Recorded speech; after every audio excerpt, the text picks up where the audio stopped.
ایک شام رابرٹ ایک جنگل سے گزر رہا تھا۔ رابرٹ ایک پوئٹ تھا۔ وہ کہیں بھی سفر کے لیے جاتا تو اپنے پیارے گھوڑے کو اپنے ساتھ لے کر جاتا۔ رابرٹ جب اس جنگل سے گزر رہا تھا تو اس نے دیکھا کہ جنگل چاروں طرف سے برف سے ڈھکا ہوا ہے۔ درختوں پر برف ہی برف ہے اور جنگل بہت ہی خوبصورت اور گھنا ہے۔ رابرٹ ایک پوئٹ تھا، اس لیے اس کا نیچر کو دیکھنے کا الگ ہی نظریہ تھا۔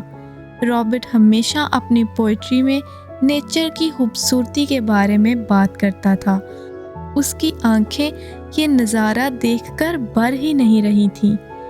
رابرٹ یوں ہی اپنے گھوڑے کے ساتھ جنگل میں گھومتا رہا اور اس کا دل چاہ رہا تھا کہ وہ ہمیشہ کے لیے اسی جنگل میں رک جائے، لیکن اس کے گھوڑے کو یہاں رکنا مناسب نہیں لگا تھا کیونکہ یہاں بہت ٹھنڈ تھی۔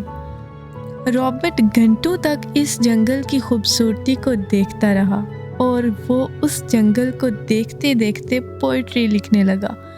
وہ اللہ تعالیٰ کی قدرت کو اپنی شاعری کے ذریعے سراہ رہا تھا۔ یہ جنگل ویسے تو خوبصورت تھا ہی، پر اس پر برف پڑنے سے یہ جنگل سفید دکھ رہا تھا، جس سے جنگل کی خوبصورتی اور بڑھ گئی تھی اور وہ دیکھنے میں مزید دلکش لگنے لگا تھا۔ رابرٹ کو اس جگہ سے اتنا پیار ہو گیا تھا کہ وہ واپس نہیں جانا چاہتا تھا، لیکن اس نے کئی وعدے کیے تھے جو اسے واپس جا کر نبھانے تھے۔ یہی سوچ کر رابرٹ اپنی منزل کو چل پڑا۔